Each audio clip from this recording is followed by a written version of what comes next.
సాహితీ సమర సార్వభౌమ శ్రీకృష్ణదేవరాయల వారు విచ్చేస్తున్నారు.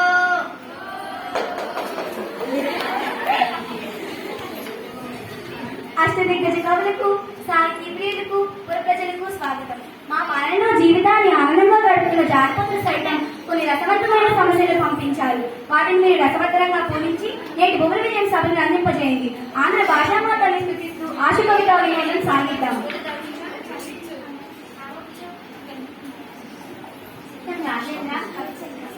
మీతో నేటి బొమ్మల విజయ సభను ప్రారంభించాలని నా అభిలాష. మీ ఆలోచన నిజమే పెట్టిన మధ్య, కానీ ప్రభువు లేని బడిలో ఎన్నో భాషలు ఉండగా తెలుగు భాషపై ఎంతో మక్కువ చూపడానికి గల కారణం ఏమిటో?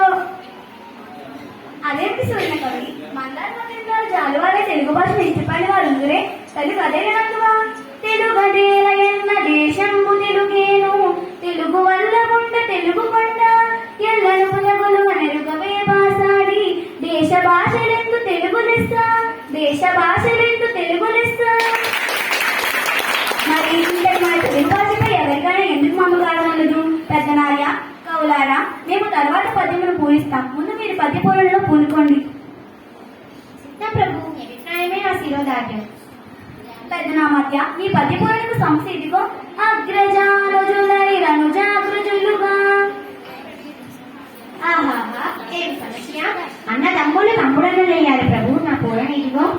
పుష్యముంబరకాంక్షుడు పుట్టినాడు, మనసి లక్ష్మణుడాశ్రయించ పుట్టినాడు, భరత లక్ష్మణ క్రమమిది ఎలిసి చూడ, అగ్రజానుజులై రనుజాగ్రజులుగా, అగ్రజానుజులై రనుజాగ్రజులుగా.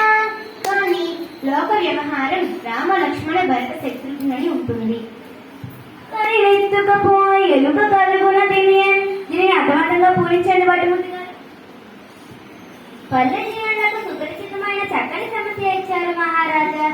కరుల చిరుకలెత్తులు సర్కలతో నరించి రాజ్య, కడన్బెట్టడు సోగరి నగసి వర్తకుండా, కై ఎత్తుకపోయి ఎలుక కలుగున దినయన్. ఆహా, ఎంత అద్భుత పూరణ! ఎలుక ఏనుగులు ఎత్తుకుపోగలగా, ఆ ఏనుగు రంధ్రంలో పట్టున. ఏనుగులు, చిరుకలు, ఎద్దులు మొదలైనవి చక్కెరతో చేసిన బొమ్మలు. వ్యాపారి పగలంతా వీటిని అమ్మాడు. సాయంత్రానికి అన్ని బొమ్మలు ఎత్తిపెట్టి ఒక్క ఏనుగు బొమ్మను మరిచారని, దానిని ఎలుక రంధ్రంలోకి ఈడ్చిపోయిందన్న మీ భావం దీనిలో విందుగా ఉన్నది. బహుబాగు. కృతజ్ఞతలు మహారాజా. ముక్కుపడికల ముక్కు తెమ్మని కవి అందుకోండి. కాడిదయచ్చం కదన్నా ఘన సంపన్న. రాజశేఖర, మానవులలో ఆడిన మాటలు తప్పేవారు కొందరు ఉన్నారు. జంతువులలో దీనిని చూడలేం. అయినా వైరకుప్తం పూరించదు. ఆడిన మాటను తప్పిన, ఆడిన మాటను తప్పిన గాడిద కొడుకంచు తిట్టగా విని, అయ్యో వీడా నా కొడుకని ఒక గాడిద ఏడ్చెం కదన్న ఘన సంపన్న.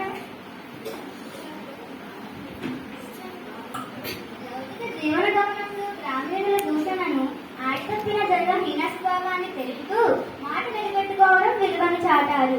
ఆడితప్పిన మనిషిని గాడిద కొడుకని తిట్టినప్పుడు విశ్వాసానికి మారుపేరుగా నిలిచిన జంతువు గాడిద ఏడ్చుకుని అన్నారు. దీనిని చెప్తూ దృష్టాంత రూపంలో సాగిన మీ పూరణ కదా. దూర్జటి తిమ్మన కవులు లోకరీతిని దిగి లేకుండా పలికారు. ఇప్పుడు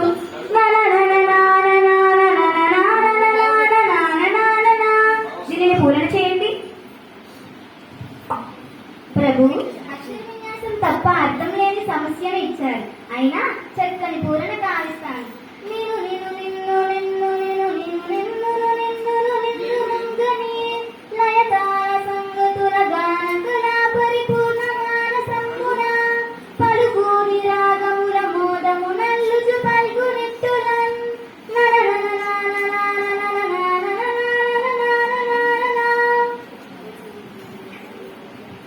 భళా శ్రీకాళహస్తీశ్వరి వరప్రసాదం కట్టంగా పొందిన దూజటి నేటి భూమి విశేషమును చూసిన జానపదులు మన కవుల కావ్య సాహిత్యాన్ని, మన సభ గొప్పతనాన్ని కూర్చి పొలంలో పనులు చేసుకుంటూ కూడా తాళానికి అనుకూలంగా మిగిలిన సంతోషంతో కూడి రాగాలు నలుపుల శృతిని కళ్ళకు కట్టింది. మణిలో పాటతో పాటు పద్యాన్ని పాడుతున్న వైఖరి అద్భుతం.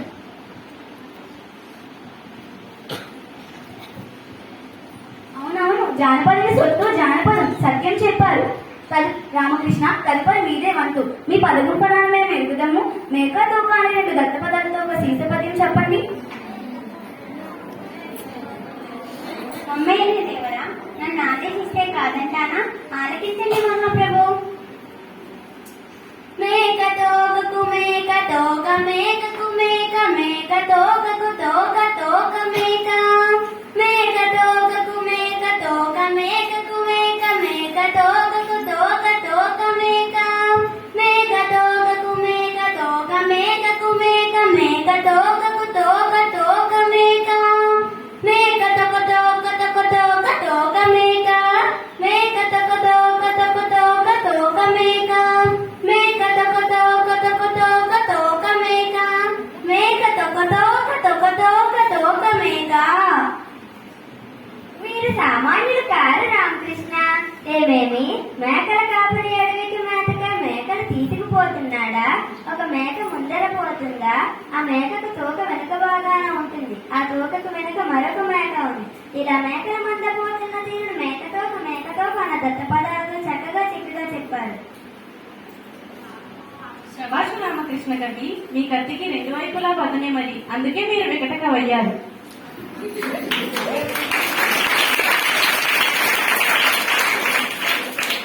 రామభద్ర, గోలకొండ, మూలముండ, పూలదండ, కొత్తకొండ ఈ పదాలను ఆధారం చేసుకుని భారతార్థంలో ఒక పద్యం చెప్పండి. సిద్ధం మహాప్రభు. రామభక్తుడైన నాకు భారతార్థ పూరణ ఇచ్చారు, పూరణ చేశారు. ఓ ఈ కురురాజ నీ కొడు కొత్త గోలకొండ వలె నుండు వినుమూలముండదింక బండనమ్మున గిడిపింకు పాండు సుతుల నురమునంగూల దండరే కొత్తకుండ. ఓ ఈ కురురాజా, నీ కొడుకు దుర్యోధనుడు గోల కలిగిన మనసు, ఆకారంలో కొండలాగా ఉంటాడు, బుద్ధి బలం లేనివాడు. నా మాట వినుము, ఎందు యుద్ధం వస్తే సర్వం నాశనం.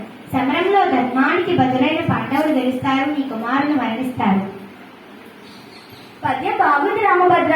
కొత్తకొండ రేపు ఒత్తకుండా అన్నారు చూడు, అద్భుతంగా ఉందయ్యా. తర్వాత పింగళి సూరణ మా అరటిదైవైన శ్రీహరి దశావతారాలను గురించి ఆశకు ఒక పద్యం చెప్పమని వేరొకరు పంపారు. ప్రారంభించండి. శ్రీహరి భక్తినికాయ శ్రీకృష్ణదేవరాయ కోరినట్లే వినిపిస్తాను.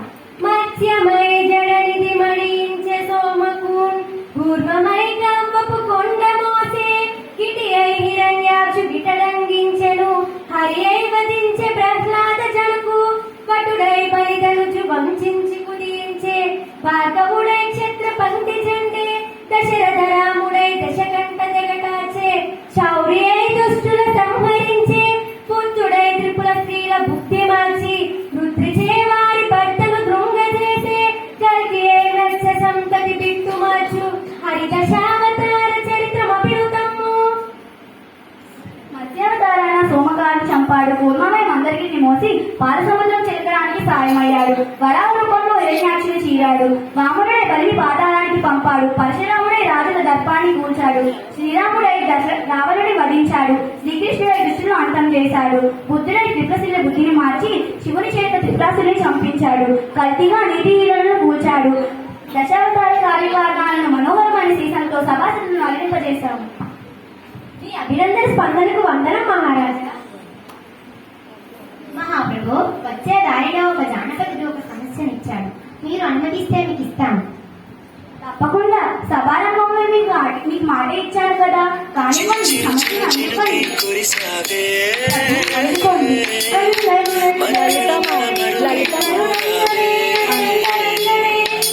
పూరించండి.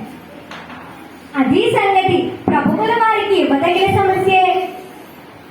అసలు